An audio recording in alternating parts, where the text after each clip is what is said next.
begin again. Chen was speaking to a group of students and reflecting on the funeral of Korematsu. And he said that at times he had experienced, and I quote, feelings of ambivalence and cynicism when confronted by appeals to patriotism.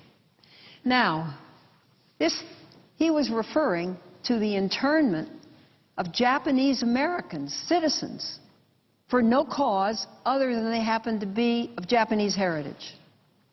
I would think you could get a bit cynical about that. And people that didn't see this don't really believe it ever happened. But it did happen, and it happened here. And this was the condition in which people were kept. And it's just not right. Well, the feelings of ambivalence and cynicism when confronted by appeals to patriotism was the line that some have picked out and tries to use to paint Chen as unpatriotic. But they didn't know the context.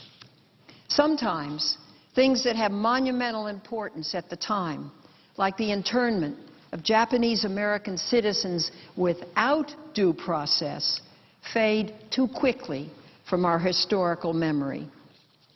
And so I thought I would bring it back so that this body could understand the total context. This was a very big deal. It was not a proud moment for our country. And this Congress and President Reagan rightfully issued a formal apology for the injustice that was done years later. To take a quote from a speech after Fred Korematsu's funeral and use it to try to imply that Edward Chen does not love his country, it's shameful. It's also flatly inconsistent with the rest of the speech.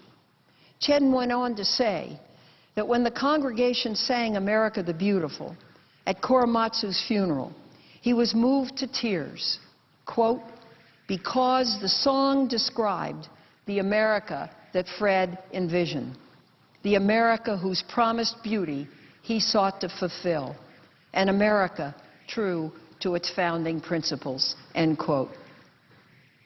Well, Fred Korematsu is no longer with us, but his daughter Karen sent me a letter about Edward Chen, and here are some of her words.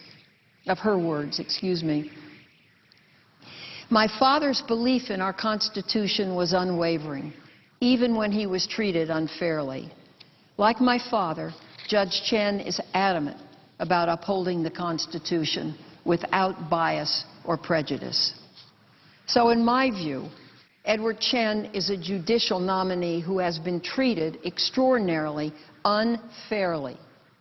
But he remains steadfast in his commitment to serving our country as a federal judge. And he has a 10-year unblemished judicial track record to show that he will serve us exceedingly well. So I urge my colleagues to vote yes on the nomination of Judge Edward Chen to be a district judge for the Northern District of California. Thank you, Madam Chairman. I yield the floor. I note the absence of a quorum. Clerk will call the roll.